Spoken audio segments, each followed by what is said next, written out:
దయగల దేవ, పరిశుద్ధుడా, నీతిమంతుడా,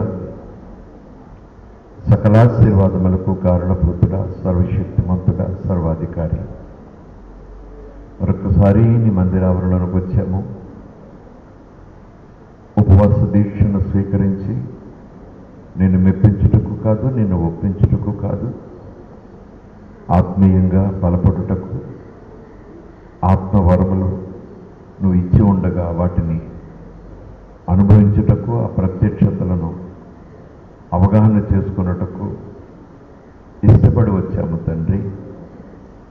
మాట్లాడుతున్నావు, నీ మనసులో నీ ఉద్దేశాలు మాకు బయలుపరుస్తున్నావు. ఆ ఉద్దేశాల్లోనికి మేము వచ్చినట్లుగా ద్వారాలు తెరుస్తున్నావు. మహిమ నీకే, ఘనత నీకే. దేవ, సత్యం మేము తెలుసుకుంటే ఆ సత్యం మమ్మలను సర్వసత్యంలోనికి నడిపిస్తుందని మీరు లేఖనాల్లో రాయించారు.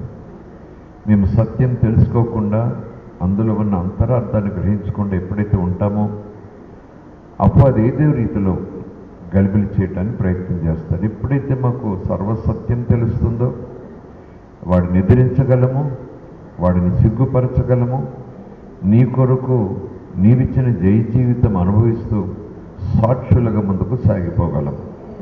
ప్రభా, మా విశ్వాసపు పునాదులను కదిలించండి, బలపరచండి. యేసు నామములో అడుగుతున్నాం తండ్రి, ఆమేన్. కూర్చుందాం.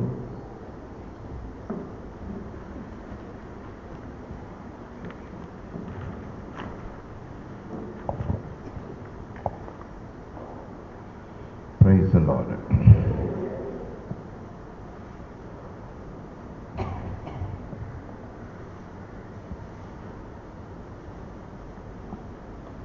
ఉపవాస దీక్షలో 8వ దినంలోని ప్రవేశించాము.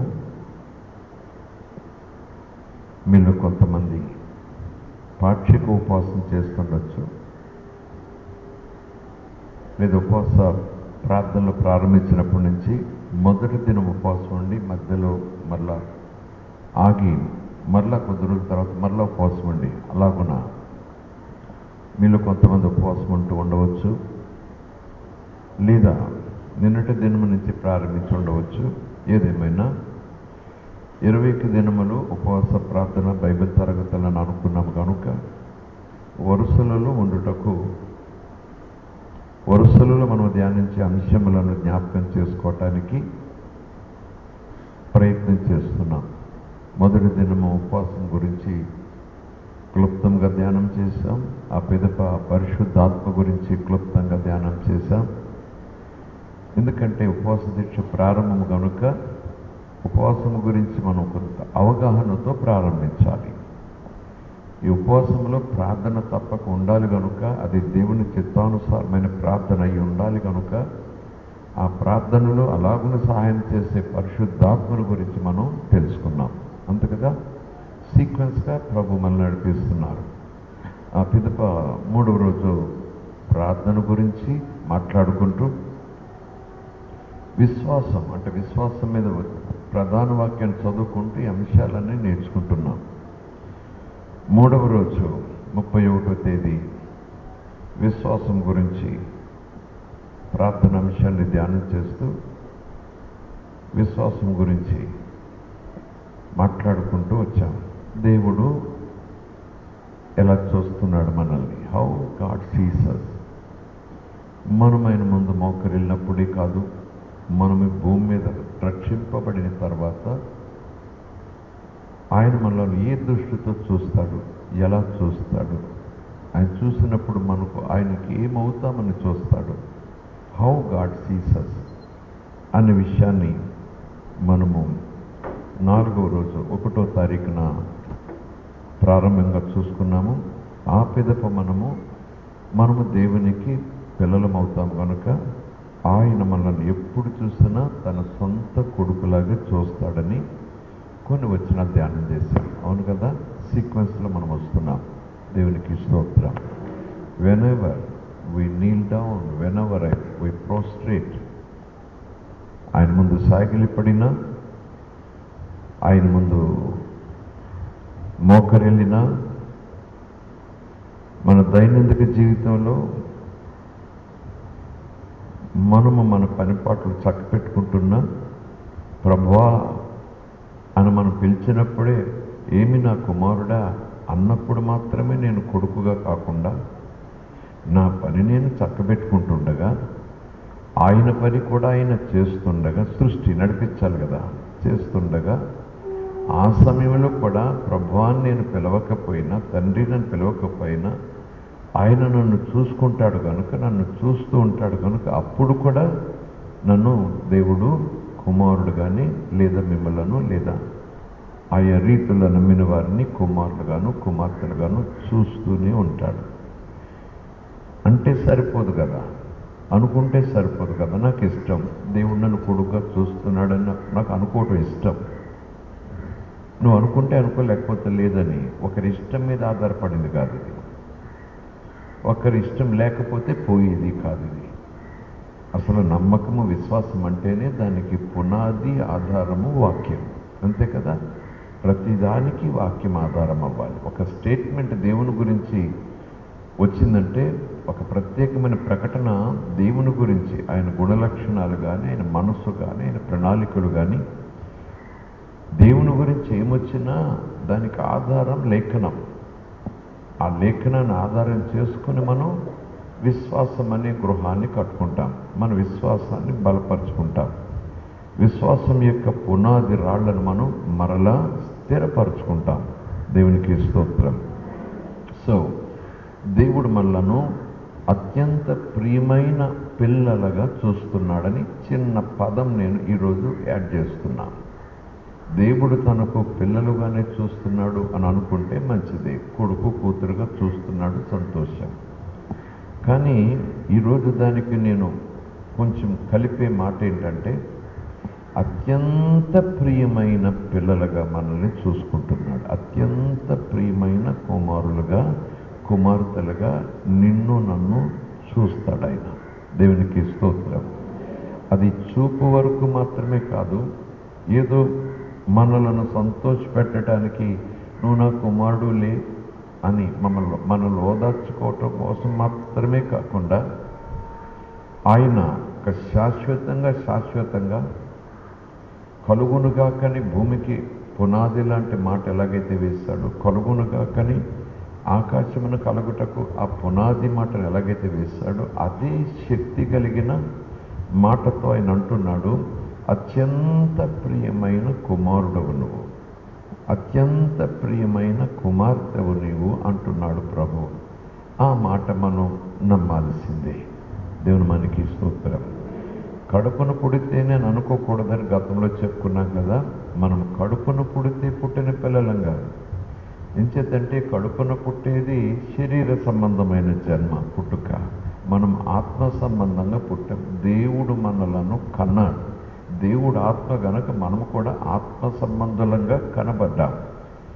అందుకే వాక్యం మనలను కన్నది, వాక్యమే దేవుడు. సీక్వెన్స్లో మనం ధ్యానం చేసుకుంటూ వచ్చాం. ఈరోజు దానికి మరొక మాట దేవుని లేఖనానుసారంగానే నేను మీకు జత చేస్తున్నాను. మరొక బైబిల్ తరగతిని కాదు, కానీ నేనైనా మీరైనా ఈ దినము ఈ వచనాలన్నీ, ఈ బైబిల్ తరగతుల వచనాలన్నీ ఒక ముద్ర పడిపోవాలి మనలో. చెరిపితే చెరిపోకూడదు, కోసిస్తే పోకూడదు. ఎవరో ఏదో అంటే అది నమ్మేసేలాగా ఈ మాట ఉండకూడదు. ఎవరు ఎన్ని రకాలుగా వేరే మాటలు చెప్పినా దేవునికి మనకు మధ్యన సంబంధం తల్లి తండ్రి బిడ్డల సంబంధం కాదు అని ఎక్కడైనా అలాగల మాటలు తీర్లు చెప్పినా మనము మొండిగా గుడ్డిగా బండగా నమ్మాలి. దేవుడు నాకు తండ్రి. Praise the lord. హల్లెలూయా. దేవుని మనకి స్తోత్రం.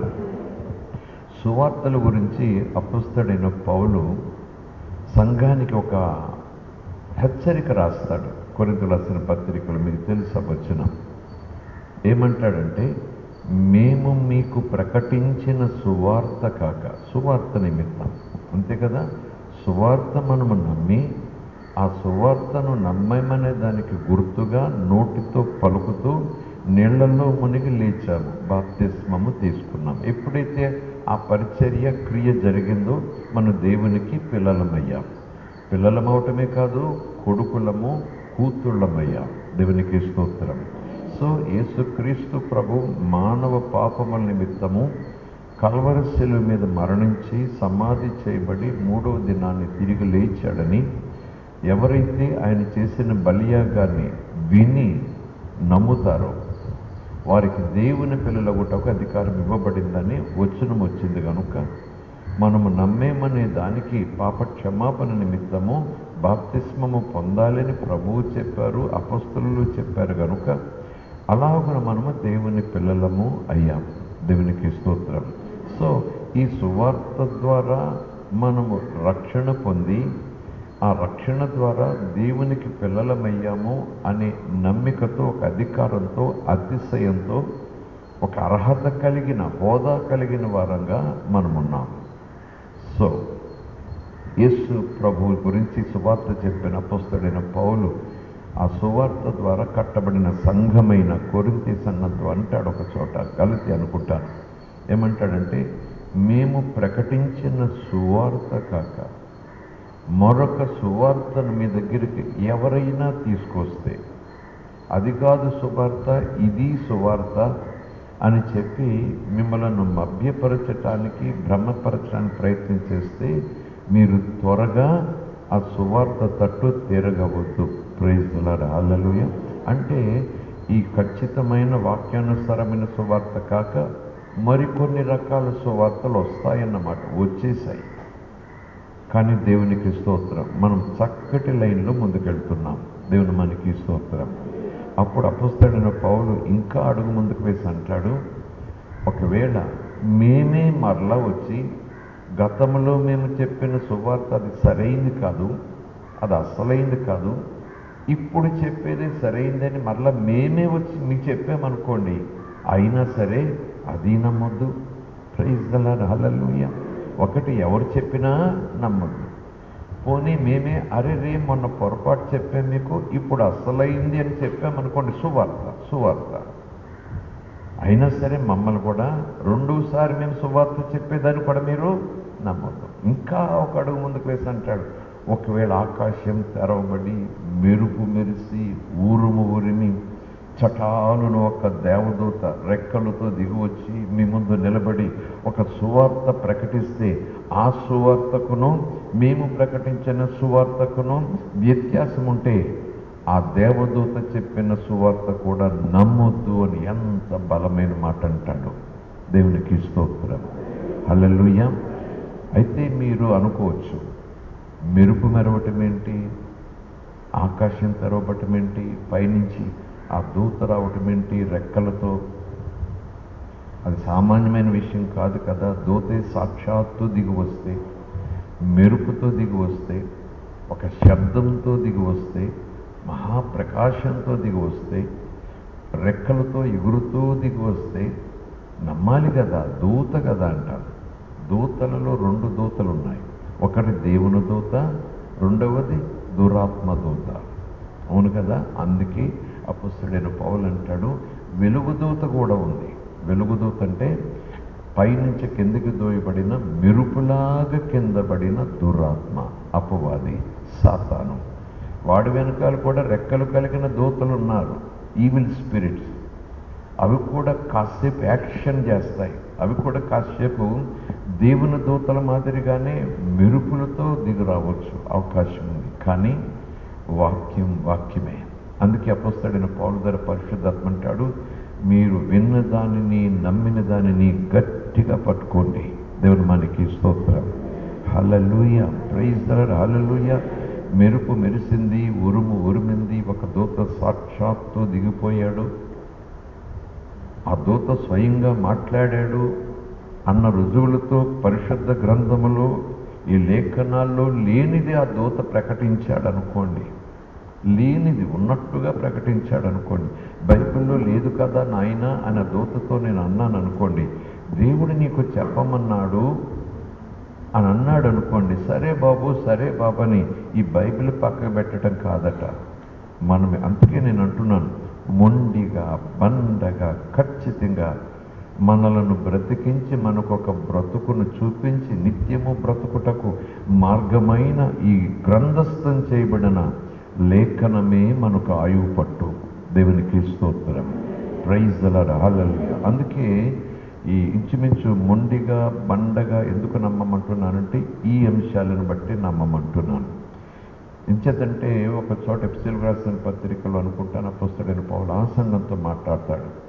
ఎందుకంటే పౌలుకు సమాచారం అందింది, విశ్వాసంలో నుంచి తప్పిపోయారు, ఆ మూల పాఠాల్లో నుంచి తప్పిపోయారు. క్రొత్త బోధలు వస్తే బోధల వెనకాల పడిపోతున్నారు. అందుకు వెంటనే అపోస్తలుడైన పౌలు సంగతులు విని వెంటనే ఉత్తరం రాస్తాడు సంఘానికి. మీరు ఇంత త్వరగా విశ్వాసంలోంచి తొలగిపోతారని నేను అనుకోలేదు. దేవునామానికి స్తోత్రం. అంటే విశ్వాసంలోంచి తొలగిపోయే ఆ స్థితులు వస్తాయి, ఆ పరిస్థితులు వస్తాయి, ఆ భ్రమలు వస్తాయి, ఆకర్షణలు వస్తాయి. కనుక ప్రభు అంటాడు, నేను నీకు ఇచ్చినది, నువ్వు నమ్మినది, ఆ నమ్మికకు తగిన ప్రత్యక్షత నీ అంతరాత్మ నీకు సాక్ష్యం చెప్పినది నువ్వు గట్టిగా పట్టుకో. దేవుని మనకి స్తోత్రం. సో ఈరోజు నేను చెప్పే మాట లేదా మనం ధ్యానం చేసే మాట అంటే, ఆయనకు మనం పిల్లలం అవుతాము.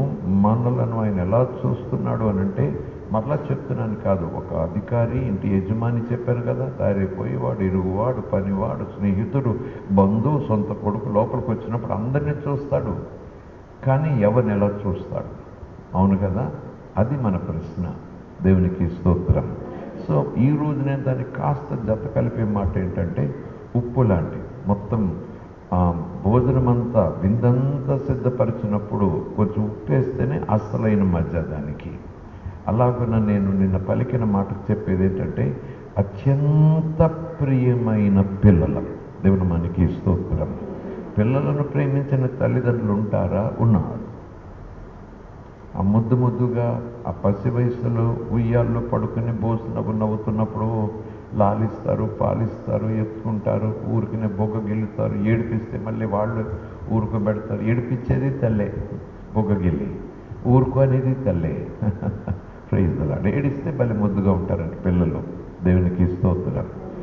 కానీ కొంతకాలం అయిన తర్వాత ఆ తల్లిదండ్రులే పిల్లల మీద ప్రేమ చంపేసుకుంటారు, పోతుంది. ఎందుకంటే లేఖనం ప్రకారం చూస్తే లేఖనం చెప్పే ఒక సూత్రం, ఒక మాట ఏంటంటే, ధనాపేక్ష పెరిగిపోతుంది, ప్రేమలు చల్లారిపోతాయి అనే అంశాన్ని బట్టి ప్రేమ తగ్గిపోయే అవకాశం ఉంది. పసి వయసులో అమ్మ నాన్నలు పిల్లలు ప్రేమించినట్టుగా ఆ ప్రేమను శాశ్వత కాలము కొనసాగించగలగాలి. అలాగే పసి వయసులోనే పెరుగుతున్న స్థితిలో అమ్మ నాన్నలకు పిల్లలు లోపడినట్టుగానే శాశ్వత కాలము అమ్మ నాన్నలను ఆ ప్రేమతో గౌరవించేలాగా ఉండాలి. అది నిజమైన ప్రేమ. దేవుని మనకి స్తోత్రం. Praise the lord. Hallelujah. So ఈరోజు మనం చూసే అంశాలు ఏంటంటే, పిల్లలము అనే మాటను 2 భాగాలుగా విడదీసి గతంలో మాట్లాడుకున్నాం. ఈరోజు చూసే వచ్చిన భాగాలు ఏంటంటే, అత్యంత ప్రేమతో ప్రేమిస్తున్నాడు అనే దానికి రుజువుగా మనకు తెలిసిన వచనాలు ఒక సీక్వెన్స్గా ఒకదాని తర్వాత ఒకటి మనం చూసుకోవటానికి ప్రయత్నించేద్దాం. దేవుని మనకి స్తోత్రం. మొదటిగా మన యొక్క ప్రధాన పాఠ్యాంశం ఏంటి చెప్పండి? విశ్వాసం లేకుండా దేవునికి ఇష్టలైండుట అసాధ్యము. దేవుని యొద్దకు వచ్చేవాడు ఆయన ఉన్నాడనియు, తనను వెదకు వారికి లేదా తనను అడుగు వారికి తప్పకుండా ఫలం ఇస్తాడు. ఫలము, ప్రతిఫలము. Praise the lord. హల్లెలూయా. అంటే ఆయన దగ్గర నుంచి ఖాళీ సమాధానం రాదు, ఫలం వస్తుంది, తప్పక ఫలితం ఉంటుంది అనే మాట. అది మనకు ప్రధాన వాక్య భాగంగా చేసుకుని ఆయా అంశాలను ధ్యానం చేస్తూ వస్తున్నాం. ఇప్పుడు యోహాను సువార్త తీద్దాం. అత్యంత ప్రియమైన పిల్లలము కనుక దేవుడు ఒక శ్రేష్టమైన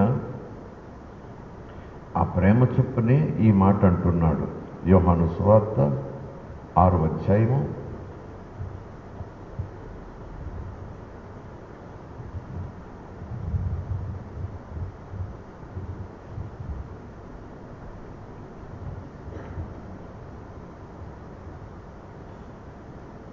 39-40.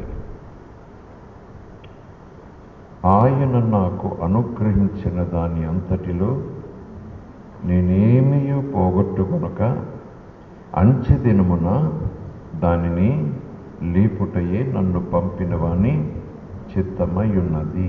తర్వాత కుమారుని చూచి ఆయన యందు విశ్వాసముంచు ప్రతివాడును నిత్య జీవము పొందుటకు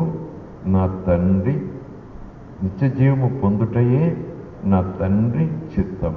అంచె దినమున నేను వానిని లేపుతున్నాను. ప్రైజ్ ది లార్డ్, హల్లెలూయా. నిత్య జీవం అంటే అది భూ సంబంధమైనది, శరీర సంబంధమైనది కాదు. నిత్య జీవం అంటే అది ఆత్మ సంబంధమైన వాగ్దానం. ఆత్మకు నిత్య జీవం, ఆత్మకు నిత్య జీవం అని మాట్లాడుతున్నాడంటే మనకు తెలుసు కదా, ఆత్మకు నిత్య మరణం ఒకటి ఉంది కనుకనే నిత్య మరణమును తప్పించుకోవటమే నిత్య జీవం. అంతే కదా, నిత్య మరణమును తప్పించుకోవటమే నిత్య జీవం. నిత్య మరణం అంటే ఏంటి? మరణం అంటే ఏంటి? మరణం అంటే విడిపోవుట, ఎడబాటు, దూరం అవటం. మరణం అంటే శరీరం నుంచి ఆత్మ విడిపోవటం. శరీర సంబంధంగా, భూ సంబంధంగా మాట్లాడుకుంటాం. కానీ ఆత్మ సంబంధంగా చూడాలంటే ఆత్మ దేవుని ఆత్మతో ఎడబాసిపోవటం, అంటే వెలుగుకు దూరం అయిపోవటం, చీకట్లోకి పోవటం, అది నిత్య మరణం. మరలా వెలుగులోకి వచ్చే ప్రసక్తే లేదు. నిత్యమో చీకట్లో ఉండాల్సిందే. నిత్య జీవం అంటే ఎప్పటికీ చీకట్లోకి పోయే ప్రసక్తే లేదని యేసు ప్రభు బల్లగుద్ది చెప్తున్నాడు. ప్రైజ్ ది లార్డ్, హల్లెలూయా. బల్లగుద్ది అంటే మనకు అర్థమవుతుందని ఆ మాట అన్నానంటే, బల్లగుద్ది అంటే అర్థమవుతుందని చెప్తున్నాను. యేసు ప్రభు అవునంటే అవును, కాదంటే కాదు. వాడికి నిత్య జీవం ఎవరైతే నన్ను చూచి, నా వాక్యం చూసి, అందులో ఉన్న సత్యం చూచి ఆ మార్గంలోకి వస్తారో, విశ్వసిస్తారో, వాడు నశింపక, వాడికి నాశనం లేదు. దేవునికి స్తోత్రం. శరీరానికి నాశనం ఉంది, చెట్టుకు నాశనం ఉంది, మెటీరియల్ పదార్థానికి నాశనం ఉంది, భూమికి నాశనం ఉంది, ఆకాశం శూన్యమైన ఆకాశములు కూడా గతించిపోతాయన్నాడు, దానికి కూడా నాశనం ఉంది. కానీ ఆత్మకు నాశనం లేదు. మరి నశింపక అంటున్నాడంటే లేఖనంలో ఉన్న మరొక వచనం ప్రకారం చూస్తే, శరీరమును చంపు వారికి మీరు భయపడక శరీరమును ఆత్మను కూడా నరకములో పడవేసి నాశనము చేసే దేవునికి భయపడండి ప్రభు శిష్యులకు చెప్పిన మాట మనకు జ్ఞాపకం ఉంది కదా. అంటే చీకటిలోకి పోవటం నాశనం, అంగలార్చటం నాశనం, ఆత్మ నిత్యము వేదనతో రోధించటం నాశనం, నరక యాతన. దానికి నాశనం అని పేరు పెట్టాడు ప్రభు. దేవుని మనకి స్తోత్రం. కనుక ఆ నాశనం ఉండదు. శరీరం నశించిపోతుంది, వస్త్రం నశించిపోతుంది, ఈ శరీరం ధరించుకున్నవన్నీ నశించిపోతాయి, శరీరం కావాల్సుకున్నవన్నీ కూడా నశించిపోతాయి, ఈ శరీరానికి నివాసంగా విశ్రాంతి కొరకు వచ్చిన నివాసాలు నశించిపోతాయి. కానీ ఆత్మకు నాశనం లేదు. నాశనం అనేది ఉంటే అది నరకంలోనే పడిపోవటం నాశనం అని ప్రభు అర్థం. ఆత్మ లేకుండా పోవటం కాదు, ఆత్మ నిత్యము ఉంటుంది. కానీ అయితే చీకట్లో అయినా ఉండాలి, లేకపోతే వెలుగులో అయినా ఉండాలి. చీకటి అంటే దురాత్మకు సంబంధించిన స్థలం. అపవాది కొరకు దేవుడు సిద్ధపరిచిన గడాంధకారపు పాతాళపు బిలం, అది అపవాది కోసం దేవుడు ఎప్పుడూ సిద్ధపరిచాడు. అందులోనికి మనల్ని ఈడ్చుకుపోవటానికి వాడు విశ్వ ప్రయత్నం చేస్తాడు. దేవుని మనకి స్తోత్రం. తనతో పాటు తనకెలాగో శిక్ష తప్పదని తెలుసు, తనకెలాగో నరకపు మంటలు తప్పవని తెలుసు, దేవుడు ఎప్పుడో శాసించేశాడని తెలుసు, కొంచెం సమయం దేవుడు తనకిచ్చాడని తెలుసు. ఆ కొంచెం సమయంలోనే దేవుడు తనకు సొత్తుగా చేసుకోవటానికి ప్రయత్నం చేస్తున్న దేవుని సృష్టి అయిన మానవులందరినీ కూడా ఎంత ఎక్కువగా నాతో పాటు ఆ చీకట్లోకి ఈడ్చుకుపోతే నాకు అంత సంతోషం. దేవుని మనకి స్తోత్రం. ప్రైజ్ ది లార్డ్, హల్లెలూయా. ఏమండి, ఒక వ్యక్తి ఒక శత్రువును దండిస్తూ తరిమి కొడుతున్నాడు అనుకోండి. ఆ శత్రువు పోతూ పోతూ ఎవరైతే తనను ఓడిస్తున్నారో, ఎవరైతే తన మీద గెలుపు సాధిస్తున్నారో వాడు తెలిసిపోయింది. వాడు పారిపోతూ ఈ ఓడించే వ్యక్తి యొక్క ఆస్తిని నష్టపరచడానికి ప్రయత్నం చేస్తాడు, అంతే కదా. వీడిని ఎలాగూ నష్టపరచలేడు, బలం సరిపోదు, ఈ వ్యక్తి యొక్క బలం ఎక్కువైపోయింది. చేతగాక పారిపోతూ వాడి కసి, వాడి దుగ్ధ ఏంటంటే ఈ వ్యక్తికి సంబంధించిన ఆస్తిని, ఆదాయాన్ని, సొంతాన్ని నష్టపరిచిపోతాడు. అది ఆడికి సంతోషం. కనుక దేవుని సొత్తును నాశనం చేయటం లోకరీతిగా చూస్తాం కదా. ఒక వ్యక్తిని ఎదిరించలేక, ఒక వ్యక్తిని ముఖాముఖిగా మాట్లాడలేక వాడి పిల్లల మీద దాడి చేస్తారు, వాడి వాహనాల మీద దాడి చేస్తారు, వారి కుప్పలు అంటించేస్తారు, వాడి ఇల్లు అంటించేస్తారు. వాడిని ఏమీ చేయలేక నష్టపరిస్తే చాలు. అలాగే దేవుడిని అపవాది ఏమీ చేయలేక దేవునికి సొత్తు అవబోతున్న మనలను దేవుడు కృపచేత మనలను తనకు స్వాస్థ్యంగా చేసుకున్నాడు గనక మనలను మరలా భ్రమలోనికి లాగి తనతో పాటు తాను ఎలాగునో మంటల్లో కాలిపోవాలి, ఈడుస్తూ నిరంతరం ఉండాలి. ఆ స్థితి దేవుని పిల్లలకు, ప్రజలకు కూడా కలగజేయటానికి వాడు వాళ్ళను పాపంలోనే ఉంచేలాగున ప్రయత్నం చేస్తాడు, చీకట్లోనే ఉండేలాగున ప్రయత్నం చేస్తాడు. ఎంత ఎక్కువగా దేవుడు యొక్క కృప అర్థం కాకుండా, దేవుని యొక్క విస్తారమైన ప్రేమకు సంబంధించిన ఆ విమోచన, రక్షణ సువార్త వినకుండా మనసు రాయి చేసేసి తనతో పాటు దేవుడికి పిల్లలవ్వాల్సిన వాళ్ళనందరినీ కూడా నరకంలో తీసుకుపోయే ప్రయత్నం, ఆ ప్రయత్నానికి దేవుడు అడ్డుకట్ట వేసుకుంటూ వస్తున్నాడు. ఎవరి ద్వారా? ప్రార్థించే తన పిల్లల ద్వారా. దేవుని మనకి స్తోత్రం. Praise the lord, hallelujah. దేవుని మనకి స్తోత్రం. అందుకే మనము నాశనం వారెన్నటికీ నశింపరు అన్నాడు. ఎన్నటికీ వారికి నాశనం లేదని చెప్తున్నారు. ఎవరికి నాశనం లేదు? దేవునికి నాశనం లేదు. అలాగే అదే మాట పలుకుతున్నాడు, నా యందు విశ్వాసం ఉంచిన వారికి. నా యందు విశ్వాసం ఎలా ఉంచారు వారు? తండ్రి అయిన దేవుడు నాకు అప్పచెప్పాడు, నాకు ఇచ్చాడు, నా చేతుల్లో పెట్టాడు. కనుక నా యందు విశ్వాసం ఉంచిన వారికి ఎన్నటికీ నాశనం లేదు, వాళ్ళ ఆత్మ నరకంలోనికి పోయే ప్రసక్తి లేదని యేసు ప్రభు స్పష్టంగా చెప్తున్నాడు. ఎన్నటికీ. ఒకవేళ ఏ సమయంలోనైనా, ఏ సందర్భంలోనైనా, ఏ రీతిగా అయినా ఈ ఆలోచన చట్టాలను నీలోనికి, నాలోనికి వచ్చి అయ్యో నేనేమైపోతాను, నరకానికి పోతానేమో, ఏమో బాబు అని ఏదో ఒక స్థితిని బట్టో, ఏదో ఒక పరిస్థితిని బట్టో, ఏదో ఒక తొందరపాటును బట్టో, ఒకవేళ అలాంటి ఊహ, ఆలోచన, అపోహ నీకొస్తే అది నీలో పర్వతంలాగా పెరగక ముందే దానిని యేసు పాదాల కిందకి తెచ్చేయాలి. దేవుని మనకి స్తోత్రం. హల్లెలూయా. ఏమో విశ్వాసంలోకి వచ్చిన వారు, రక్షణ పొందిన వారు కొన్ని పరిస్థితులు, తర్వాత టీచింగ్స్లోకి వస్తాయి పరిస్థితులు. కొన్ని పరిస్థితుల్లో ఏమో నరకానికి పోతానేమో, ఏమో రక్షించబడ్డానో లేదో, ఏమోని మాట వస్తూనే ఆ విశ్వాసంలోకి వెళుతున్నాం అనుకోండి, ఏదో ఒక రోజు అపవాది మనలను దేవుడు అనుగ్రహించిన శాంతి, నెమ్మది, ఈ లోక సంబంధంగా దేవుడు ఇప్పటికే అనుగ్రహించినటువంటి ఆ ఈవులను మనం పొందకుండా వాడు పూర్తిగా అడ్డుకుంటాడు. వాడు జయం పొందిన వాడు అవుతాడు. దేవుని మనకి స్తోత్రం. Hallelujah. Praise the lord. Hallelujah. దేవుడు నాకు కొన్ని నిధులు ఇచ్చాడు అనుకోండి, ఆ నిధులు చాలా చోట్ల ఏర్పాటు చేశాడు అనుకోండి, నా అవసరాలు తీరేలాగున. అపవాది నా శత్రువు నాకు స్నేహితునిగా మారి నా కంటికి, నా ఆలోచనలకు, ఆ మార్గాల్లోకి వెళ్లకుండా ఒక మసగ, ఒక తెర కలగ చేసి దేవుని యొక్క ఆశీర్వాదాలు వెతుక్కునేలాగా చేశాడు అనుకోండి. అయ్యో నేను నా బిడ్డకు ఇన్ని నిధులు ఆశీర్వాదాలుగా ఇచ్చి ఉండగా, ఈ ఆశీర్వాదాలు నిధులుగా ఇచ్చి ఉండగా నా బిడ్డ తడుక్కుంటాడేంటని ప్రభు ఆశ్చర్యపోతాడు. మన కళ్ళ ముందున్న నిధిని కనుమరుగు చేసేలాగున అపవాది మనలను భ్రమపరుస్తాడు. దేవుని మనకి స్తోత్రం. మ్యాజిక్ అంటాడు వాడి పని. మ్యాజిక్కి మెజిషియన్ వాడు, మోసగాడు. లేనిది ఉన్నట్టుగా చేసేస్తుంటాడు, ఉన్నది లేనట్టుగా చేసేస్తుంటాడు. దేవుని మనకి స్తోత్రం. దేవుడవనంటే కాదనేలాగున ఒక రుజువుతో మనకు చూపించేస్తాడు. దేవుడు కాదంటే అవునన్నట్టుగా కొన్ని ఉదాహరణలు మన ముందుకు తెచ్చేస్తాడు, నిజమే అని నమ్మేస్తాం. అలాంటి సమయంలోనే దేవుని మాటను గట్టిగా పట్టుకోవాలి. దేవుని మనకి స్తోత్రం.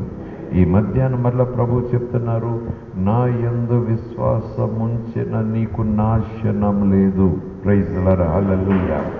నా యందు విశ్వాసముంచిన నీకు నాశనం లేదు. నాశనం లేదు అంటే నువ్వు క్షేమం, నీ ఆత్మక్షేమం. దేవుని మనకి స్తోత్రం. మరొక మాట చూద్దాం, యోహాను సువార్త 10వ అధ్యాయం.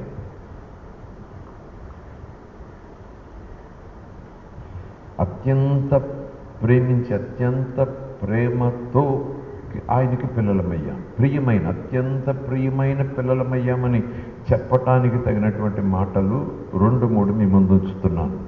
యోహాను సువార్త 10వ అధ్యాయము 27వ వచనం నుంచి చూడటానికి ప్రయత్నించేద్దాం.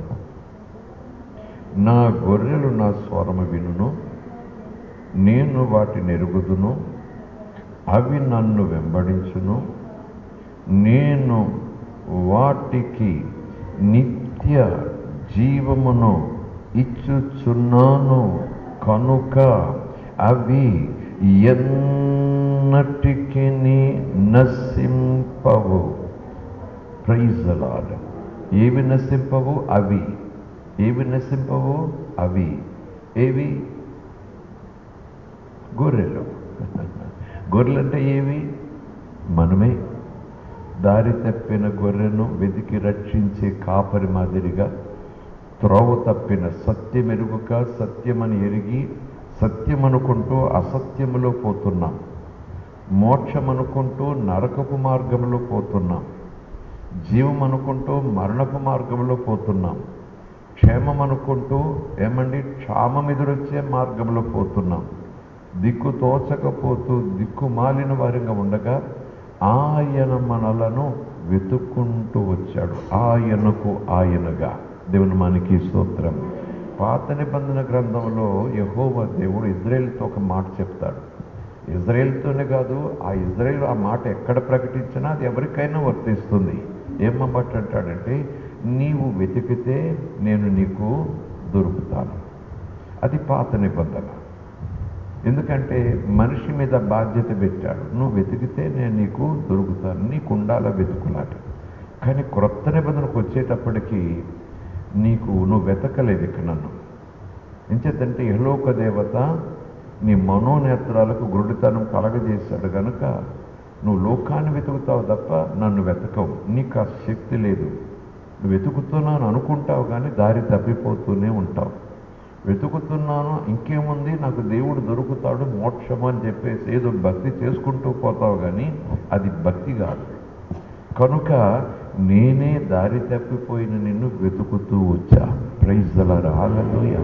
దారి తప్పిన గొర్రె వలె నీకు తోచిన త్రోవలో నువ్వు పోతుండగా ఆ త్రోవ నీకు విశాలముగా కనిపించింది. చివరికి అది నరకమని నీకు తెలియలేదు, నాకు తెలిసింది. కనుక నీవు నరకములో పడుటకు ముందే నీ వెనక నిన్ను వెతుక్కుంటా వచ్చి గొర్రె పిల్లగా నేను భుజానికి ఎత్తుకున్నాను, నా మార్గంలోనికి తెచ్చుకున్నాను. నీవు నా గొర్రెవు. దేవుని మనకి స్తోత్రం. Praise the lord, hallelujah. So యోహాను సువార్త 6వ అధ్యాయంలో చెప్పినటువంటి మాట మరొక రూపంలో మళ్ళా ప్రభువే స్పష్టంగా చెప్తున్నాడు. నా గొర్రెలు నా స్వరము వినును, నేను వాటిని ఎరుగుదును, అవి నన్ను వెంబడించును. నేను వాటికి ఏమిస్తున్నాను? నేను వాటికి నిత్య జీవం. మరలా వచ్చిందన్నమాట, నిత్య జీవం. భూమి మీద ఉంటే 30, 60, 100 ఇంకా వయసు ఉంటే, ఆయుష్ ఉంటే 120, ఆ జీవం కాదు, ఆయుర్దాయం కాదు. దేవుడు చెప్పేది నిత్యము జీవించుచున్న జీవము గల దేవునిని పోలి ఉండేవాళ్ళం. దేవుని మనకి స్తోత్రం, హల్లెలూయా.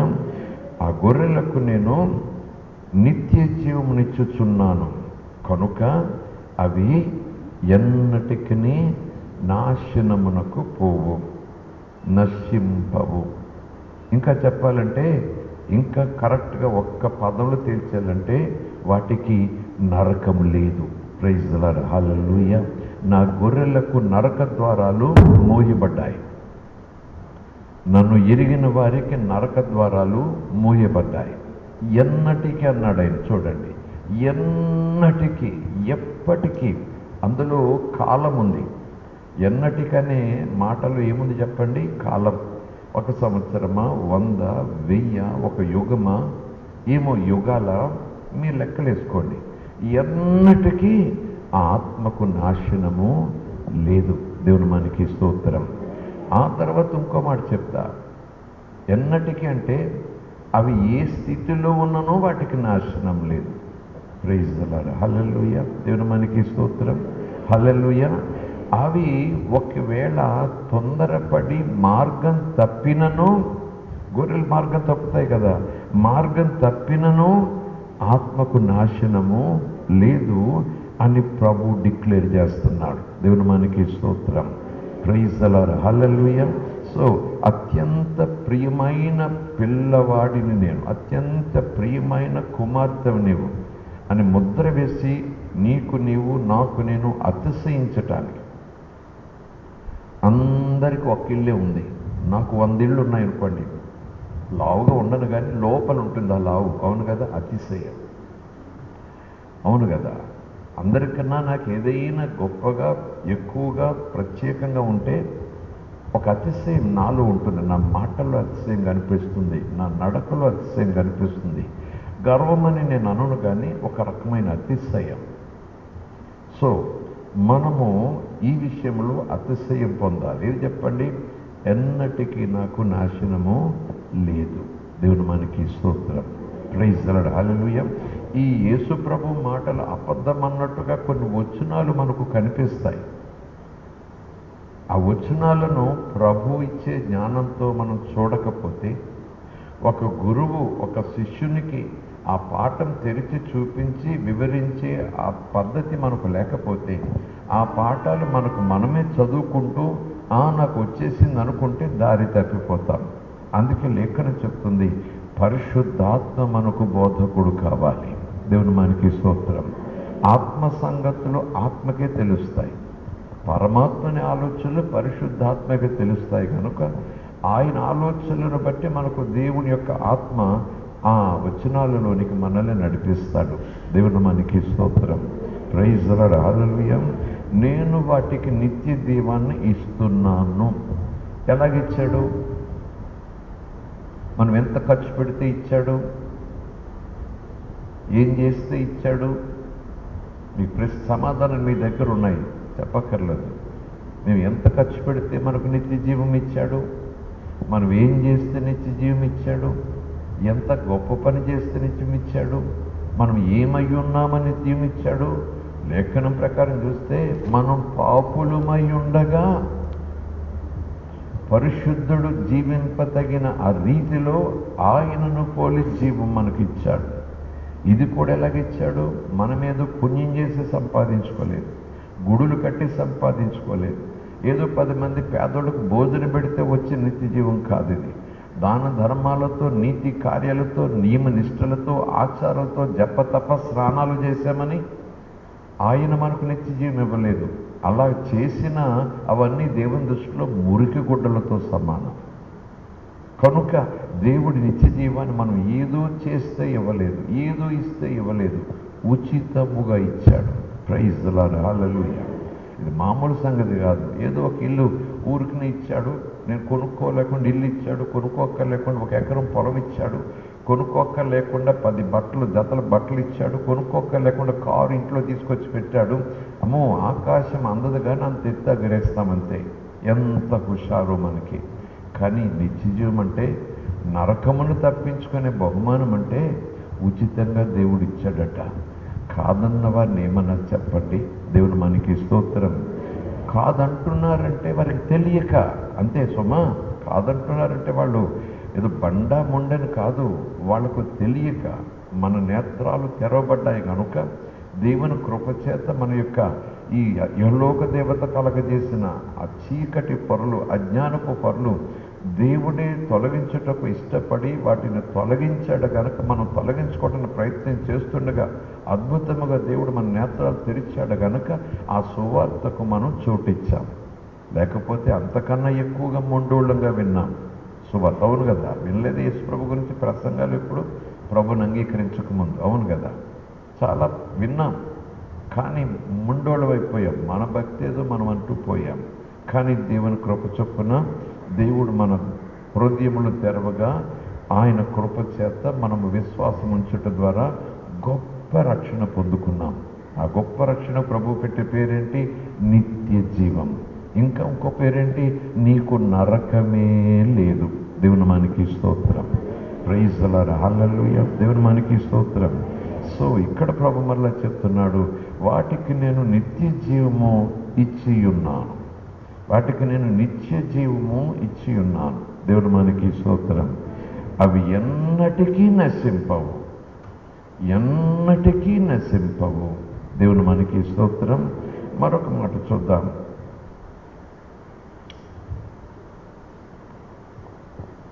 రోమీయులకు రాసిన పత్రిక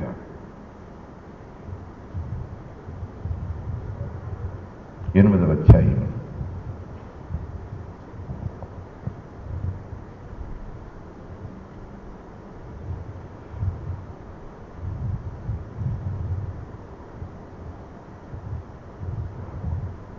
35వ వచనం మనకు తెలిసిన మాటే.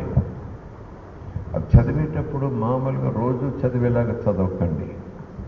సందర్భాన్ని, మనం ఏ సబ్జెక్ట్ మాట్లాడుకుంటున్నామో దాన్ని మనసులో పెట్టుకుని చదువుదాం. మనం క్రీస్తుకు అత్యంత ప్రియమైన పిల్లలమయ్యాము కనుక ఆ ప్రేమ ఎటువంటిది? అత్యంత ప్రేమకు మనం పాత్రులమయ్యాం. ఆయన చేత ప్రేమించబడుటకు మనము యోగ్యులము. Praise the lord. హల్లెలూయా. దేవుని మనకి స్తోత్రం. క్రీస్తు ప్రేమ నుండి మనలను విడదీసేవాడెవడు? దూరం చేయగలిగిన వాడెవడు? ఎడబాపేవాడెవడు? శ్రమ అయినను, బాధ అయినను, హింస అయినను, కరువైనను, వస్త్రహీనత అయినను, ఉపద్రవమైనను, ఖడ్గమైనను అంటే మరణం మనలను విడదీస్తుందా? క్రీస్తు ప్రేమ నుంచి మనల్ని వేరు చేస్తుందా? ఇందును గూర్చి వ్రాయబడింది ఏమంటే, నిన్ను బట్టి దినమెల్లా మేము వధింపబడిన వారము, వధకు సిద్ధమైన గొర్రెలమని మేము ఎంచబడిన వారు అయినను మనలను ప్రేమించిన వాని ద్వారా, ఎవరు? మనం ప్రేమించుట కాదు, మనలను ప్రేమించిన వాని ద్వారా మనము వీటిలో శ్రమ, బాధ, హింస, కరువు, వస్త్రహీనత, ఉపద్రవము, ఖడ్గము అంటే మరణాపాయము, వీటన్నిటిలో అత్యధికముగా విజయము పొందుచున్నాము. అంటే వాటిని సహించుకొని దాటిపోగలుగుచున్నాము. Praise the lord. హల్లెలూయా. ఉన్నవి అయినను, అపైన మరణమైనను, జీవమైనను, దేవదూతలైనను, ప్రధానులైనను, ఉన్నవి అయినను, రాబోవునవి అయినను, అధికారులైనను, ఎత్తైనను, లోతైనను, సృష్టింపబడిన మరి ఏదైనను మన ప్రభువైన నమ్మండి ఆ మాట, మన ప్రభువైన క్రీస్తు యేసునందలి దేవుని ప్రేమ నుండి మనలను ఎవడు విడదీయలేడు. Praise the lord. హల్లెలూయా. ఎవడు విడదీయలేడు. అంతగా యేసు తండ్రి మనలను ప్రేమిస్తున్నాడు. Praise the lord. హల్లెలూయా. చప్పట్లు కొట్టకుండా ఉండలేం, స్తోత్రాలు చెప్పకుండా ఉండలేం, వాక్యం చదవకుండా ఉండలేం, సాగిలిపడి తండ్రి అని ఆరాధన చేయకుండా ఉండలేం, ప్రార్థన చేయకుండా ఉండలేం. ఇట్లాంటిదా నా తండ్రి నా మీద చూపించే ప్రేమ? అది ఎలాంటి ప్రేమ చెప్పండి? ఈ లోకంలో ఉన్న అధికారులు దేవుని ప్రేమ నుంచి నిన్ను దూరం చేయలేరు. అంటే దేవుని ప్రేమ అంత బలంగా నీ మీద ఉంది. సృష్టికర్త అయిన దేవుని ప్రేమ నీ మీద అంత శక్తితో ఉంది. వారికి అధికారం ఉండొచ్చు, వారి పరిపాలన ఉండొచ్చు, శక్తులు కావచ్చు, లేదా దూతలు కావచ్చు, ఎవరైనా, వ్యాధి కావచ్చు, బాధ కావచ్చు, ఏది ఆయన ప్రేమలో నుంచి నిన్ను బయటకి తీయలేదు. అంత ప్రేమతో దేవుడు నిన్ను చూస్తున్నాడు. Praise the lord, hallelujah. దేవుడు నన్ను ఎలా చూస్తున్నాడు? దేవుడు నన్ను ఏ దృష్టితో చూస్తున్నాడు? ఏ మనసుతో చూస్తున్నాడు? నన్ను దేవుడు చూసినప్పుడు ఆయనకి ఏమనిపిస్తుంది? ఆయన మనస్సులో ఏముంటుంది? ఆయన ఎలాంటి ఆలోచనలు వస్తాయి నన్ను చూసినప్పుడు? ఇలాంటి ప్రశ్నలన్నీ మనం 100 వేసుకోండి, 200 వేసుకోండి, వాక్యంని ఎదురుగా వచ్చి కేక వేసి చెప్తుంది, ఆయన నిన్ను అత్యంత ప్రియమైన బిడ్డగా చూస్తున్నాడు. ప్రైజ్ ద లార్డ్, హల్లెలూయా. ఎప్పటికీ ఎన్నటికీ దేవుడు అంటున్నాడు, అలాగే నిన్ను చూస్తా. కేవలం చూపు వరకు మాత్రమే కాదు, హృదయంలో నీ పట్ల నాకు ప్రేమ ఉంది కనుక. దేవుని మనకి స్తోత్రం. అది ఊరికే చూపుతో ప్రేమ కాదు, మాటతో ప్రేమ కాదు. ఆ ప్రేమకు సరి అయిన తాత్పర్యం, రుజువు ప్రాణం పెట్టేశాడు ఆయన. ఇంకా చెప్పాలంటే తన కుమారుణ్ణి మన కోసం బలి చేశాడు ఆయన తండ్రి, మనల్ని సొంతం చేసుకోవటం కోసం. దేవుని మనకి స్తోత్రం. Praise the lord, hallelujah. So ఎందుకు భయం? ఎందుకు దిగులు? ప్రభు ప్రార్థన వింటాడా లేదా? దేవుడు ప్రార్థన వింటాడా లేదా? వింటున్నాడో లేదో? ఏమో ఇది చూస్తున్నాడేమో, అది చూస్తున్నాడేమో, అలాగేమో ఇలాగేమో అని అనుకుంటుంటాం. దానికి తగిన సమాధానాలు వస్తాయి. వచ్చే తరగతుల్లో సమాధానం దేవుడు తప్పక మనకి ఇస్తాడు. ఈరోజు ఉపోద్ఘాతంగానే ప్రభు మూల పాఠాలు మరలా ఒక్కసారి కదిలించి మనకి చెప్తున్నాడు. ఎప్పటికీ నీవు నాకు కుమారుడుగానే కనిపిస్తావు. దేవుని మనకి స్తోత్రం. ప్రైజ్ ద లార్డ్, హల్లెలూయా. గడిచిన సంవత్సరం శరీరము, ప్రాణము, ఆత్మని యూత్ మీటింగ్స్లో చెప్పాను. బహుశా ఈ బైబిల్ తరగతుల్లో కూడా 2-3 రోజులు చెప్పారేమో, నాకు గుర్తులేదు. తప్పక ఈ తరగతుల్లో మరొకసారి దాన్ని మీకు జ్ఞాపకం చేయక తప్పదు. Praise the lord, hallelujah. దేవుని మనకి స్తోత్రం, హల్లెలూయా. సో అత్యంత ప్రియమైన దేవునికి పిల్లలం మనం. సో 2వ మాటగా, లేదా ఈ రోజుకు 2వ మాటగా పిల్లల సబ్జెక్ట్ పక్కన పెట్టేస్తాం. ఎందుకు దేవుడు నా ప్రార్థన వింటాడు? దేవుడికి నేను ఎలా కనిపిస్తున్నాను? విశ్వాసం కదా. తనను అడుగు వారికి తప్పక ఫలము దయచేయవాడని నమ్మాలి కదా. నేను మోకరిల్లినప్పుడు, ఆయన దగ్గరికి వెళ్ళినప్పుడు ఆయన నన్ను ఎలా చూస్తాడనే దానికి కొన్ని రుజువులు. 2వది, ఆయన ఏం చేస్తాడు? నేను ప్రార్థన చేసినప్పుడు నా ప్రార్థన ఆయన వింటాడా? ఇంకా దేవుడు నా విషయంలో ఏం చేస్తాడు? ఆయన ఉద్దేశాలు ఏంటి అనంటే, గడిచిన దినాల్లో ఆయా సందర్భాల్లో మీకు చెప్పిన మాటల్లోనే ఒక అంశంగా ఈ మాట చెప్తున్నాను. ఆయన ఎప్పటికీ నీ మీద నేరం మోపడు. ఎప్పటికీ నీ మీద నేరం మోపడు. ఇది చాలా వింతగా ఉంటుంది, వింతగా ఉంటుంది. దేవుని మనకి స్తోత్రం. నేరం మోపిన ఆ నేరమునకు సంబంధించిన దేవుని ఉగ్రత నీ మీదకి రాదు. ఇది అర్థం చేసుకుంటే ఆ విశ్వాసికి పండగ. దేవుని మనకి స్తోత్రం. ఇది అర్థం చేసుకుంటే దేవుని యందు నిజమైన మార్గములో దేవుని మనస్సెరిగి దేవుని సేవించే దేవుని బిడ్డకు ఈ మాట గొప్ప పండగ. నేరము నేను చేసిన ఆ నేరమునకు సంబంధించిన ఉగ్రత దేవుని ఉగ్రత. మరలా చెప్తున్నాను, ప్లీజ్ మైండ్ ఇట్. దేవుని ఉగ్రత. ఓకే, దేవుని ఉగ్రత నా మీదికి రాదు. వస్తే మరొకటి అబద్ధమైపోతుంది. దేవుడు చేసిన మరొక వాగ్దానము అబద్ధమైపోతుంది. దేవుడు తన మాటను అబద్ధంగా చేసుకోలేడు. దేవుని మనకి స్తోత్రం, హల్లెలూయా. ఇప్పుడు తన కార్యం నిజం చేసుకోవటం కోసం గతములో తాను ఇచ్చిన మాటనైనా తప్పిపోడు. దేవుడు తన మాటను నిలబెట్టుకుంటాడు. మాటే దేవుడు. దేవుడు మనకి స్తోత్రం. గతంలో చెప్పాను, అప్పుడు అర్థమైన వారికి పండగ, నాకెప్పుడో పండగ. పండగ కనుక పండగ సంతోషం ప్రతిరోజు మనం అనుభవించాలి కనుక బిక్కుమంటూ ఏదో నేరం జరిగితే మన వల్ల, మన మాట వల్ల, మన తొందరపాటు ప్రవర్తన వల్ల, లేదా మరొక విధానం వల్ల, ఒక గొడవ వల్ల, లేదా ఒక కలహం వల్ల అవును కదా ప్రభు ఇలా ఉండమన్నాడు, నేను అలా లేను కదా మరి అని అనుకున్నప్పుడు ఏమిటనే వాక్యం ఏం చెప్తుంది? ధర్మశాస్త్రము దేవుని ఉగ్రత, దేవుని ఉగ్రత నువ్వు ఆకర్షిస్తున్నావు, దేవుని ఉగ్రత మరణాన్ని నువ్వు ఆకర్షిస్తున్నావు. ఏడు దేవుని దగ్గర గొల్లున ఏడు అన్నట్టుగా కొన్ని ఆలోచనలు వస్తాయి, బోధలు కూడా ఉండొచ్చు.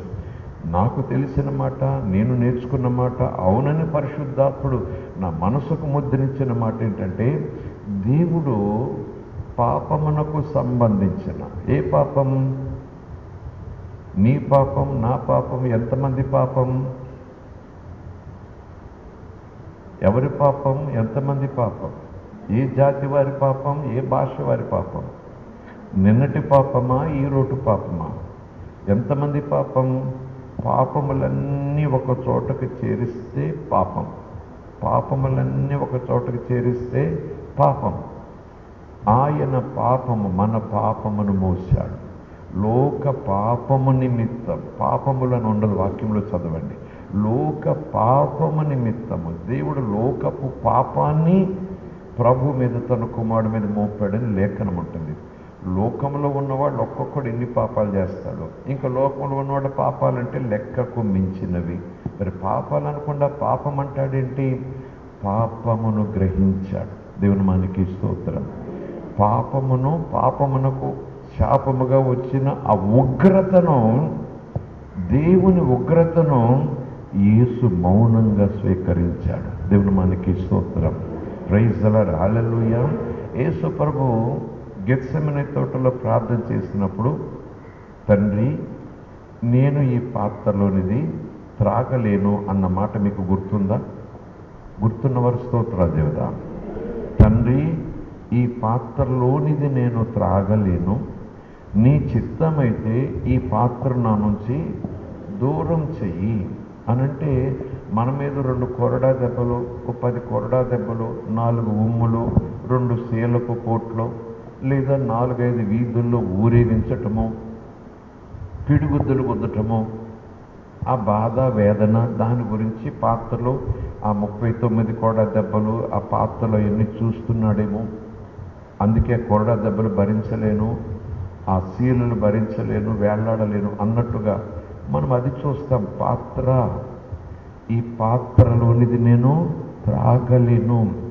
ఆ పాత్రకు దైవజనులు పరిశుద్ధాత్మ బయలుపరచగా పెట్టిన పేరేంటంటే దేవుని ఉగ్రత పాత్ర. ఓ మై గాడ్, హల్లెలూయా. అవనాడు ఇశ్రాయేలు పాపం చేస్తే ఏమై చెప్పండి? పాలెం తుడిచిపెట్టుకుపోయాయి అంతే.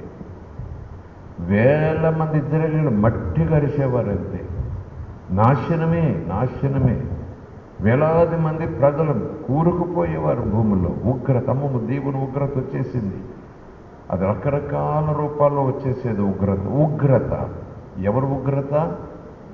పనివాడి కోపం కాదది, అధికారి కోపం కాదది, ఒక యజమాని కోపం కాదది, ఒక రాజ్యాన్ని పరిపాలించే రాజు కోపం కాదది. పిల్లవాడికి అన్నం పెట్టలేదంటే అమ్మ మీద వచ్చే పిల్లవాడి కోపం కాదు, పిల్లవాడు మాట వినలేదని నాన్నకొచ్చే కోపం కాదది. మహాదేవుని, పరిశుద్ధుని, రోషము కలిగిన దేవుని ఉగ్రత. అందుకే దేవుని ఉగ్రత నుంచి తప్పించుకొనుట గొప్ప భాగ్యం.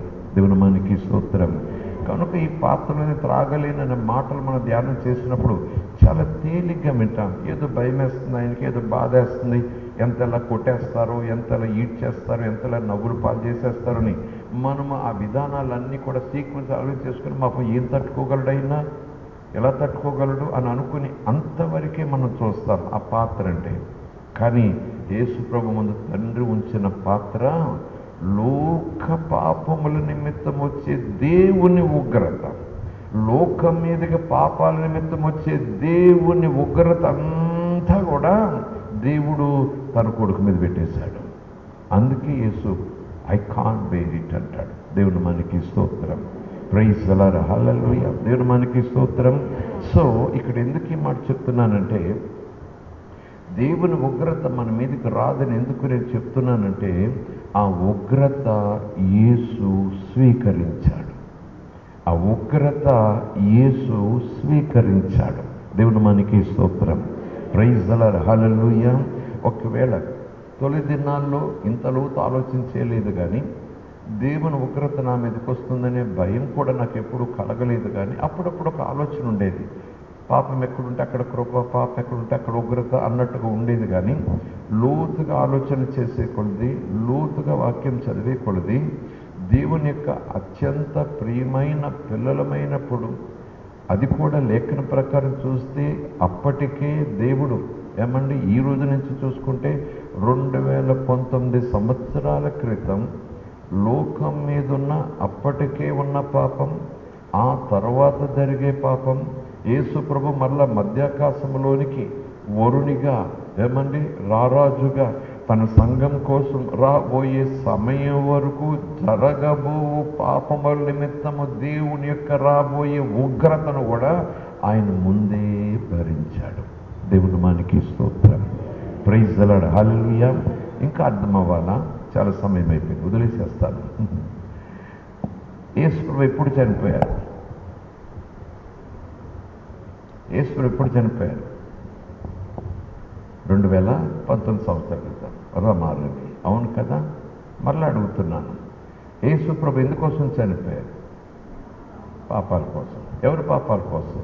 మానవుల పాపాల కోసం. ఎప్పటి వరకు?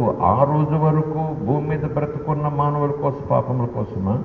నా పాపముల కోసం అన్నాం. నా పాపముల కోసం యేసు ప్రభు చనిపోయాడు అన్నాం. యేసు ప్రభు చనిపోయింది ఎప్పుడు? 2019 సంవత్సరాల క్రితం. అప్పుడు నువ్వు ఎక్కడున్నావు? అప్పుడు నువ్వు ఎక్కడున్నావు పాపం చేయటానికి? కమాన్, కొంచెం ఆలోచన చేయండి. Where are you? Are you కాదు, where are you? Past tense. 2019 సంవత్సరాల క్రితం. ఇప్పుడు నీ వయసు ఎంత? 30, 13, 39, లేకపోతే 70? అంతే కదా. వెనక్కి వెళితే అప్పటికి నువ్వు ఉన్నావు అంతే, పిల్లోడుగా, పసిపిల్లోడుగా పుట్టావంతే. 2019 సంవత్సరం నువ్వు ఎక్కడున్నావు? నువ్వు లేవు అసలు. అప్పుడు చనిపోయాడు ఆయన పాపం కోసం.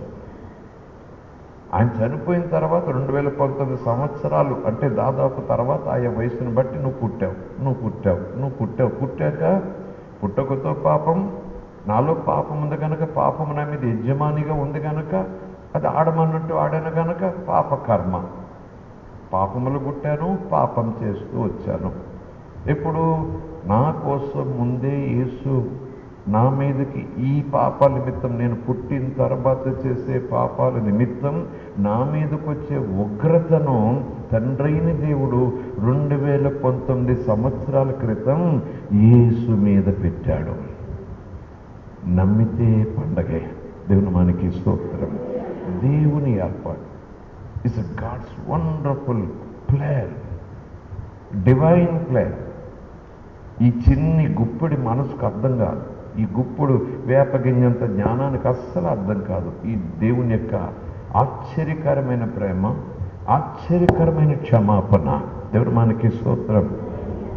అంటే యేసు తండ్రి వీరు ఏమి చేయించున్నారు అప్పుడు కొట్టిన వాళ్ళ కోసం అని మాత్రమే కాదు, కానీ ఎప్పుడైతే రక్తం చేత పట్టుకుని పరలోకంలోకి ఆ దేవుని గొర్రెపిల్ల ప్రవేశించిందో వెంటనే పాపములన్నిటికీ దేవుడు క్షమాపణ డిక్లేర్ చేశాడు. అంతే కదా. పాపములన్నిటికీ దేవుడు అప్పుడే క్షమాపణ ఇచ్చేశాడు, డిక్లేర్ చేసేశాడు. రుణం కొట్టేశాడు, డిక్లేర్ చేసేశాడు. దేవుని మనకి స్తోత్రం. అప్పటికింకా నువ్వు పుట్టలేదు, నువ్వు ఇంకా రుణం చేయలేదు. పాపం అప్పటికింకా నువ్వు పుట్టలేదు, నువ్వు ఇంకా రుణం చేయలేదు. కానీ ముందుగానే దేవుడు నిన్ను క్షమించేశాను అంటున్నాడు, నిన్ను ఎప్పుడూ క్షమించేశాను అంటున్నాడు. మై గాడ్, ఆలోచన చేయగలరా? కొంచెం వెనక్కి వెళ్ళగలరా? ఎంత దూరం వెళ్తారు? ఎంత వెనక్కి వెళ్ళగలరు చెప్పండి. 2019 సంవత్సరాలు వెనక్కి వెళ్ళి ఆ సమయంలో ఆ దృశ్యాన్ని మీరు చూడగలిగితే అప్పటికింకా నువ్వు లేవు, అప్పటికింకా నువ్వు రుణం చేయలేదు, అప్పటికింకా నీ ఉనికే లేదు.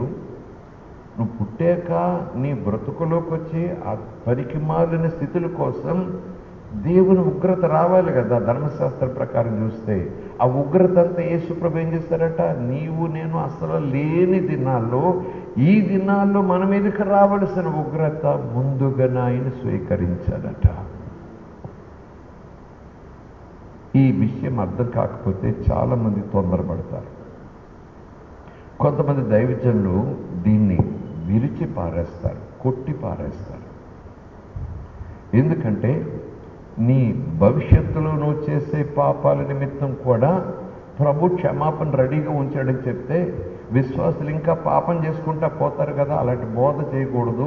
నువ్వు పాపం చేస్తే దేవుడు నిన్ను నలిపినట్టుగా నలిపేస్తాడు. నువ్వు పాపం చేస్తే దేవుడు నిన్ను బల్లిని కొట్టినట్టుగా కొట్టేస్తాడు.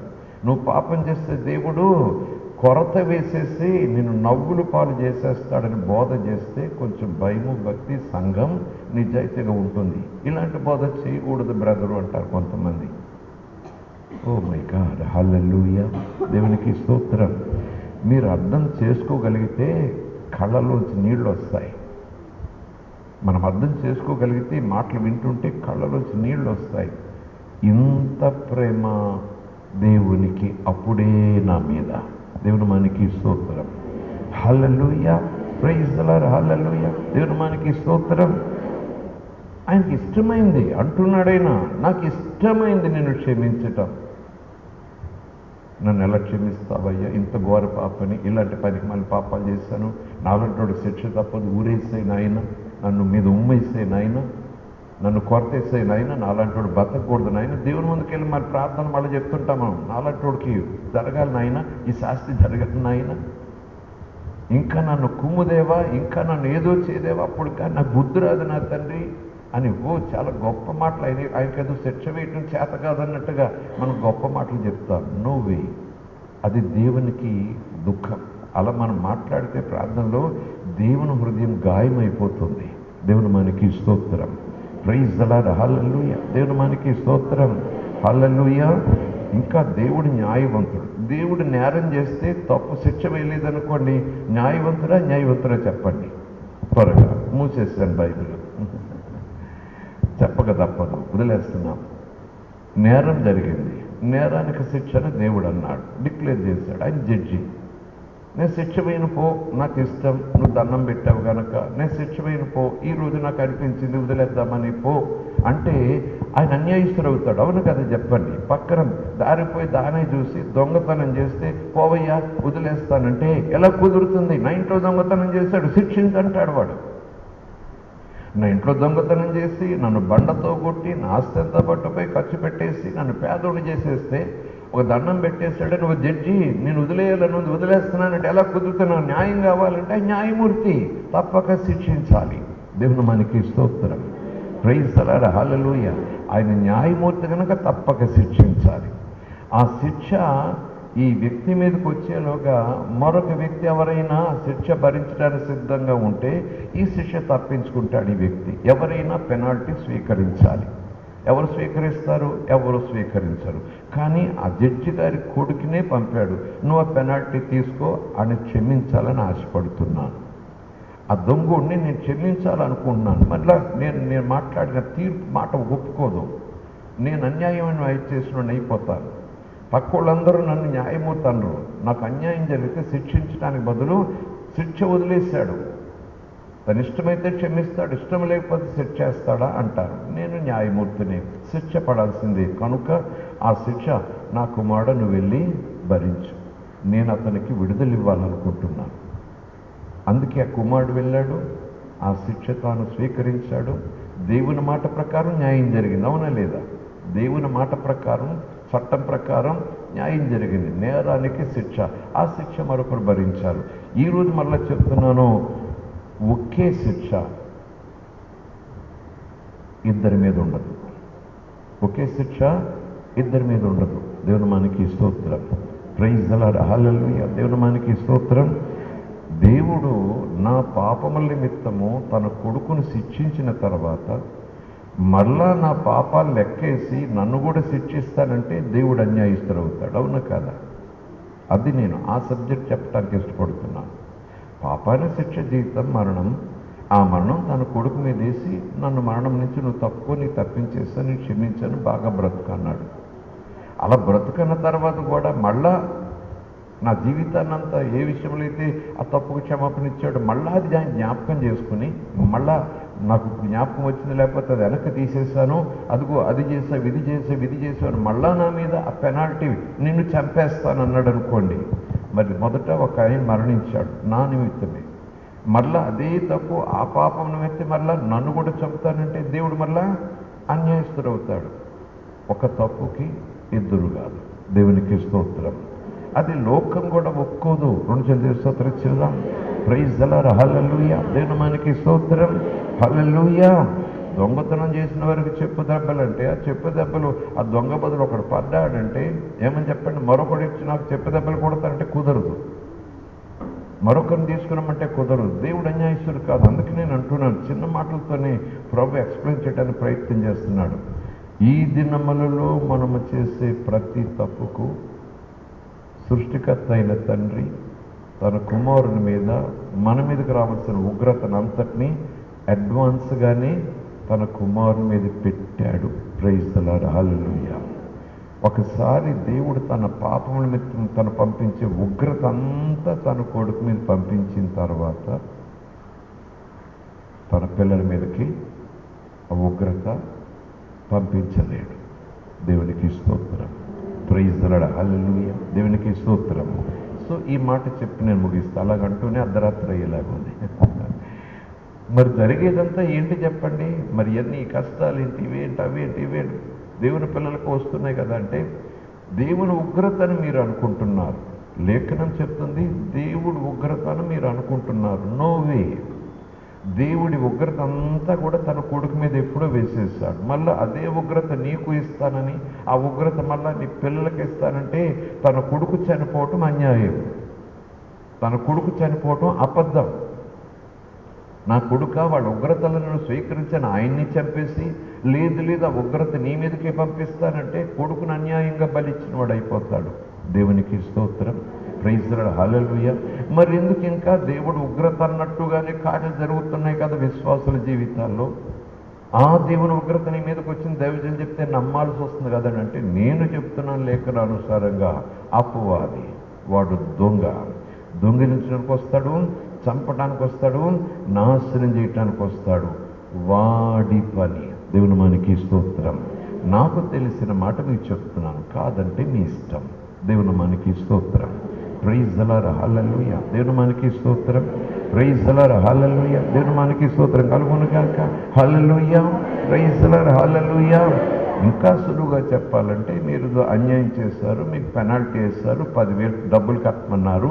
అయ్యో పేదవాడిని అంటే ఎవరో పెద్ద ఆయన వచ్చి ఆ డబ్బులు నేను కడతాను వదిలేవయ్యా అన్నారు. ఆయన 10,000 డబ్బులు కట్టించుకుని చీటీ రాసేసి నన్ను పొరా బతికిపోయావన్నాడు. నేను కాకినాడ నుంచి బయలుదేరి అమ్మయ్య బ్రతికిపోయాను బాబు, బెక్కుపోలు వెళ్ళిపోతాను హాయిగా అని అనుకుంటున్నాను. మళ్ళీ సామాన్ కొట్లాడు వచ్చాడు, 10,000 ఏం చేస్తావు అన్నాడు. నేను బెక్క తెచ్చిపోయాను. ఇదేంటిది, కాకినాడ తీసుకున్నావు కదా అన్నాను. నేను, నువ్వు ఇచ్చావా నాకు అన్నాడు. నా బదులు ఆయన ఇచ్చాడుగా, నేను ఇవ్వలేదు, నాకు లేక ఆయన ఇచ్చాడుగా. ఇచ్చాడు, నువ్వు కానీ ఇచ్చావా అంటే, నా బదులు ఇచ్చాడు కదా ఆయన, ఇదిగో రసీదు, బతికిపోయావు పో అన్నాడు. దేవునికి స్తోత్రం. ఇదిగో రసీదు. మళ్ళా ఇంకా ముందుకు వచ్చితే వేటపాలెం దగ్గర మనుషులు మళ్ళీ ఉన్నారు. 10,000 అన్నారు వాళ్ళు. కాకినాడలో ఇచ్చేసాను, సామలకోటలో ఎవడో ఆఫ్ చేశాడు. ఎంతమంది చెప్పాలి సమాధానం? నేను ఇచ్చేసాను, నువ్వు ఇవ్వలేదు, ఆ నా బదులు ఇంకో ఆయన ఇచ్చేసాడు. ఏంటి రుజువు? ఇదిగో లేఖనం. దేవుని మనకి స్తోత్రం.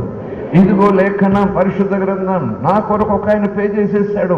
మళ్ళీ బ్రహ్మదేవి వచ్చాను, ఇంకో ఆయన నిలబడ్డాడు. నేను ఏం చేస్తాను చూడు, 10,000 కట్టంటున్నాడు. ఇదేంటిది అన్యాయం. అప్పుడు మనం ఏం చెప్పండి, మళ్ళీ ఆయన పిలుచుకోవాల్సిన పని లేదు. ఏం చెప్పండి, రసీదు. పేమెంట్ అయిపోయింది. ఎవరై దగ్గర రసీదు దగ్గర ఉంచుకురా బాబు అన్నాడు ఆయన. కాకినాడ ఆయన ఏమన్నాడు చెప్పండి? మళ్ళా వీడు అన్యాయస్తుడు, దుర్మార్గుడు. ఏం చేస్తాడు చెప్పండి? కట్టేసినా సరే నీ జుట్టు పట్టుకోవడానికి వస్తాడు, నీ పిల్లని తీసుకుపోతానంటాడు, నీ పాడి తీసుకుపోతానంటాడు, నీ మీద వ్యాధి తెస్తానంటాడు, ఇంకోటి తెస్తానంటాడు, నేను శోధించేస్తాడు. వీడు మామూలు వదిలిపెట్టాడు, క్రూరుడు. కనుక ఈ రసీదు నీ దగ్గర ఎట్టుకో, నేను పేమెంట్ చేసినట్టుగా ఈ రసీదు దగ్గర ఎట్టుకో, నీ రుణము నిమిత్తం నేనిచ్చినట్టుగా రసీదు దగ్గర ఎట్టుకో అన్నాడు. ఎంత చక్కగానో జేబులో పెట్టుకున్నా. బ్రహ్మదేవి వచ్చాను, ఎవడడిగినా సరే 10,000 నేను చెల్లించలేదు నిజమే, నా బదులు నా స్థానంలో ఒక ఆయన చెల్లించాడు. ఏంటి రుజువు? ఇదిగో లేఖనం, దేవుని మనకి స్తోత్రం. ఇదిగో రసీదు, ఇదిగో లేఖ. Praise the lord, hallelujah. దేవుని మనకి స్తోత్రం, హల్లెలూయా. అలాగున మనము విడిపించబడ్డాం. అయితే నేను చెప్పే మాట ఆ రోజుకే, మరి ఆ తర్వాత నేను అప్పు చేస్తే నిజానికి మన ఊహకు అందదు. ఆయన ప్రేమ ఊహకు అందదు. ప్రభు అంటున్నాడు, ఒకవేళ నువ్వు మరలా పొరపాటున గ్రహపాటున మరలా అప్పు అంటే ఇది అనుకోకండి, పాపం తప్పు దారి తప్పిన స్థితి వస్తే దాని కొరకు కూడా నేను అడ్వాన్స్ ఎప్పుడూ చెల్లించేశాను. దేవుని మనకి స్తోత్రం. అప్పు చేయమని కాదు, తప్పు చేసి అయ్యో తప్పు చేశానంటే ఆ మాట చాలు, నా అడ్వాన్స్లో నుంచి ఆ పరిహారం పోతుంది. ఉగ్రత నీ మీదకి రాదు. ఆ ఉగ్రత నేను స్వీకరించాను. దేవుని మనకి స్తోత్రం. ప్రైజ్ ది లార్డ్, హల్లెలూయా. కనుక చాలాసార్లు వ్యాధిగ్రస్తులు ఈ ఆలోచనతో సతమతం అవుతుంటారు. దేవుని ఉగ్రత ఏమో, దేవుడు నా మీదకి ఏదో తప్పు చేసి ఉంటానో, నన్ను పీడిస్తున్నాడు దేవుడు, నాకు బుద్ధి చెప్తున్నాడు దేవుడు, నన్ను గుంజుతున్నాడు. ఎప్పుడు అది తొలగిపోతుందో అప్పుడు దాకా పడాలి. ఇంకా దేవుడు పెడుతుంటే ఏం చేయను, ఏదో తప్పు ఏదో జరిగింది, ఒప్పుకున్నాను దేవుని దగ్గర 10 రోజులు పోసండి, 10 సంవత్సరాలు ఒప్పుకున్నాను, ఇంకా ఈ వ్యాధితో దేవుడు గుంజుతున్నాడంటే అదే మనలను వ్యాధిలో నిలబెడతా ఉంది. ఎప్పుడైతే నేను లేఖనం తీస్తానో ఆ వ్యాధి పంపిన వ్యక్తి నోరు మూసుకుంటాడు. వెంటనే వ్యాధి నోరు మూసుకుంటుంది, వెంటనే విడుదల దొరుకుతుంది. Praise the lord, hallelujah. Jesus paid the price for my disease. ఈ వ్యాధి నిమిత్తము ప్రభువు వెల చెల్లించాడు. Praise the lord, hallelujah. పరిశుద్ధుడా, నీ లేఖనాలు ధ్యానం చేశాము. ఆ లేఖనాలు వెనుకున్న నీ ఉద్దేశాన్ని మరొకసారి జ్ఞాపకం చేసుకున్నాము. పరిశుద్ధాత్మ మీరే మాకు జ్ఞాపకం చేశారు. కేవలం జ్ఞాపకం మాత్రం చేసుకుని ఆ తర్వాత మరలా మామా రీతిలో మామా ఇష్టాన్ని బట్టి వెళ్ళిపోకుండా ఈ లేఖనంలో తాత్పర్యం హృదయపు అంతరంగంలో ముద్రించుకున్నట్టుగా దానికి రుజువుగా ప్రభా పట్టుదలతో మా మనసుని నడుమలను కట్టుకుని అడుగు వేస్తుండగా నిన్ను వెంబడించాలనే తపనతో నీ మనసు కలిగి ఉండాలని, నీ స్వభావం కలిగి ఉండాలి, నిన్ను పోలి నడవాలని ఆ గురుతుమే అడుగులు వేస్తుండగా మాకందరికీ మీ సహాయం అనుగ్రహించండి. శిలువ మీద పలికిన ఆ 7 మాటల్లో ఉన్న తాత్పర్యం, 7 మాటల్లో ఉన్న భావం, 7 మాటలు వెనుకున్నటువంటి ఆ ప్రత్యేకమైన ఉద్దేశ్యం ఎరిగిన వారమై, విన్నవారమే కాదు ఎరిగిన వారమై, ఎరిగిన దానిలో ఉన్న సత్యాన్ని అంగీకరించిన వారమై, అంగీకరించిన దాన్ని అనుసరించే వారముగా ఆచరించే భాగ్యం మాకు దయచేయండి. కేవలం వినుట మట్టుకు వినేవారముగా ఉండక ఆ ప్రకారంగా చేసేవారముగా, చేసిన యొక్క నామాన్ని మహిమపరిచే వారంగా ఉండుటకు మాకందరికీ సహాయం చేయండి. ప్రభా, నీ తోడు కావాలి, నీ నీడ కావాలి, నీ కాపుదల కావాలి దేవా, నీ ప్రత్యేకమైన ప్రసన్నత కావాలి దేవా. ఈ లోకమంతరికి కావాలి, ప్రతి దేశానికి కావాలి, ప్రతి జాతికి కావాలి, ప్రతి భాషకు కావాలి, నేను ఎరిగిన వారికి కావాలి, నీ సొత్తుగా చేసుకునే ప్రజలందరికీ కావాలి. యేసు నీ దక్షిణాస్తము చాపి, తండ్రి నీ దక్షిణాస్తము చాపి అద్భుతమైన కార్యం చేసి ఈ పరిస్థితుల నుంచి ఈ లోకాన్ని, ప్రపంచానికి విడుదల ప్రసాదించండి దేవా. విడుదల ప్రసాదించమని నీ భక్తులంగా ఏకాత్మతో విశ్వాసంతో ప్రార్థన చేస్తున్నాం పరమ తండ్రి. ఆమేన్.